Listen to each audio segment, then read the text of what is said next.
बेटियों के मन में किसी ने एक गलत बात रख दी। कई बेटियां FB पे लिखती हैं, व्हाट्सएप पे लिखती हैं, ट्विटर पे लिखती हैं। अच्छी बात है, कोई अच्छी बात है उसको लिखिए, हम मना नहीं कर रहे, लेकिन हम बेटियों से कहना चाह रहे हैं, ये आपके मन में किसने भरा कि वो राम जी नारी के विरोधी होंगे? कैसे कह सकते हैं आप? वो ढोल गवार नारी, चौपाई क्या आपने कह दिया? आपने और तो कुछ पढ़ा नहीं, वही चौपाई पढ़ ली और उसी में आपके दिमाग में आ गया कि वो नारी का विरोध है। राम जी ने जो भारत की नारी समाज को दिया वो कोई पूरे विश्व में नहीं दे सकता। अब मैं पूरे प्रमाण के साथ रखता हूं, बेटियां लिखना चाहें तो इसको लिखें और स्वयं सोचें कि ये राम जी की ही देन है जो इस पांडाल में इतने सम्मान से आप बैठी हुई हैं। सुनिए, प्रमाण दे रहा हूं। राम जी का जब वनवास हो गया तो सीता जी का हरण हो गया। सीता जी के हरण के बाद में राम जी ने रावण को मारा। अच्छा, मैं आप लोगों से पूछना चाहता हूं, सीता हरण के बाद वो 14 वर्ष पूरा करते, अयोध्या में लौट के आते, जरूरत क्या थी रावण से लड़ने की? आप इतने सुंदर हैं, आपके 5 विवाह होंगे, आपके पिताजी ने 3 विवाह किए। उस जमाने का कल्चर अलाउड था, कोई मना नहीं कर रहा था, राजाओं के यहां बहुपत्नियों का नियम था। राम जी भी चाहते तो 5 विवाह कर सकते थे। सीता जी को रावण ले गया, ले जाने दो, लेकिन उस जमाने के सबसे बड़े आदमी को राम जी ने घर में घुस के मारा। रावण से बड़ा उस समय कोई नहीं था, परिवार के सहित उसको पटक के मारा। क्यों? राम जी ने कहा बात सीता की नहीं है, हमारे तो 5 विवाह हो जाएंगे, लेकिन अगर हमने आज रावण को नहीं मारा तो कल इतने रावण पैदा होंगे कि किसी की बहन बेटी सुरक्षित नहीं रहेगी। ये नारी सम्मान का विषय है, ये केवल अकेला राम और सीता का विषय नहीं है। उन्होंने नारी सम्मान में वो किया जो कोई सोच भी नहीं सकता। सारे संसार को बता दिया कि नारी के सम्मान में हमारा ये कदम है, इसमें कोई चूक नहीं होनी चाहिए। और जिन्होंने नारी सम्मान का ध्यान नहीं दिया तो बड़े बड़े लोगों ने झेला। भीष्म जैसे इतने बड़े ब्रह्मचारी, इतने बड़े ज्ञानी ने भी बाण की सैया पर पड़े पड़े अपने पूरे परिवार का विनाश देखा अपनी आंखों से, और स्वयं भी आखिर में इनको मरना पड़ा। कर्ण जैसे लोग द्रौपदी के चीर हरण में शामिल रहे, उनको भी सब कुछ बलवान होने पर, दानवीर होने पर भी मरना पड़ा। ये सारे लोगों को इसका दंड मिला। इसका मतलब है कि नारी को लक्ष्मी के रूप में जब हम पूजेंगे तो हमारा विकास होगा, इस देश का प्रकाश होगा, और जब नारी का अपमान होगा तो इस देश का अपमान होगा, इस देश के लिए अच्छा नहीं होगा। ये राम जी के चरित्र से हम लोगों ने सीखा। रामो विग्रहवान धर्मा, राम जी से बड़ा संसार में कोई धर्म का उदाहरण प्रस्तुत ही नहीं कर सका। उन्होंने सबको न्याय दिया, सबके प्रति न्याय का भाव राम जी ने रखा। श्री वाल्मीकि जी महाराज ने लिखा, राम जी का चरित्र निसंदेह वंदनीय है, लेकिन सीतायास चरितम महत्, राम जी के चरित्र से भी जानकी जी का चरित्र महत्वपूर्ण है। माता जानकी कोई सामान्य महिला नहीं है। माता जानकी के ऊपर कोई सामान्य शब्द कहना ये किसी भी महापुरुष के लिए ठीक नहीं होगा।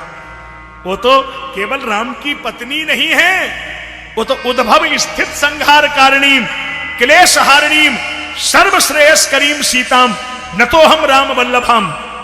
पढ़िए पहले आप सीता जी को। वाल्मीकि जी ने लिखा, सीतायास चरितम महत्, राम जी के चरित्र से भी सीता जी का चरित्र महत्वपूर्ण है। उन्होंने जो किया वो कई एंगल से जब आप देखेंगे तो आपको लगेगा कि ऐसा चरित्र दुनिया में कोई जी नहीं सकता। सुन लीजिए ये क्या है, इसका रहस्य भी सुना दूं, 1 मिनट। लंका में सताते रहे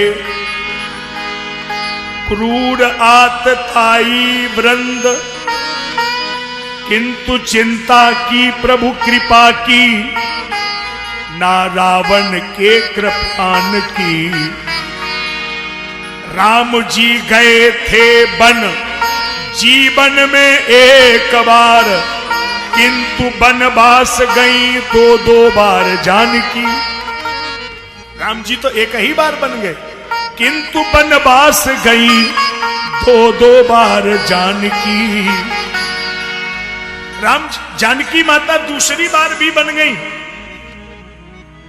अच्छा, उस वन में जब गई तो कुछ गांव की माताओं ने पूछा, तुम्हें राम जी ने वन भेजकर ठीक नहीं किया, क्यों? अब गांव की भाषा में उन्होंने कहा, जब वे बन गईले तो तू बन गईलू। जब उनका बन हुआ था तो तुम क्यों गई? जब वे बन गईले तो तू बन गईलू, और तू बन आईलू तो वे काहे ना आईले। वो तुम्हारे वन में सहयोग करने क्यों नहीं आए? राजस धर्म निभैले भले, रची को नहीं दंपति प्रेम निभैले। कैसे का याद करी दुनिया, जब राम ही लोकी की लीक मिटैले। संग रहे सुख और दुख मां, पति और पत्नी अस वेद बतैले। जब वे बन गईले तो तू बन गईलू, वो बन गए तो तुम गई, और तू बन आईलू तो काहे ना आईले। जानकी जी बोली, चुप रहो, पढ़ी लिखी तो नहीं हो, जो मन में आ रहा कहती चली जा रही हो। राम जी के विरुद्ध मत बोलिए, हम राम जी के खिलाफ कुछ नहीं सुनना चाहती। कान में उंगली डाल ली। वाल्मीकि जी आ गए। वाल्मीकि जी ने कहा, बेटी जानकी, ये गांव की बिना पढ़ी लिखी जरूर है, लेकिन इनकी बात को ऐसे ऐसे नहीं कह सकती हो। सुनो, राम हो या रावण हो, बलि चाहे बामन हो, यश और अपयश सबके ही संग रहेंगे। जब जब चर्चा चलेगी श्री राम जी की, सियाजू की महिमा में वो तृण के सम बहेंगे। जब दुनिया में कोई राम जी का चरित्र कहेगा तो राम जी जैसा आदर्श, राम जी जैसा मर्यादा कोई दूसरी नहीं कर सकता। लेकिन सीता और राम जी को जब दोनों को बराबर पल्ले में रखा जाएगा तो राम सियाजू की महिमा में वो तृण के सम बहेंगे। सीता का पल्ला भारी होगा, क्यों? आगे आगे राम सदा, पीछे पीछे सीय चली। अब क्या होगा? अब आगे आगे सीय, राम पीछे ही रहेंगे। और राम सीता अब कोई ना कहेगो, सब सीताराम सीताराम सीताराम कहे। राम सीता अब कोई ना कहेगो, सब सीताराम सीताराम सीताराम कहे। इसलिए जानकी जी का चरित्र निसंदेह वंदनीय है।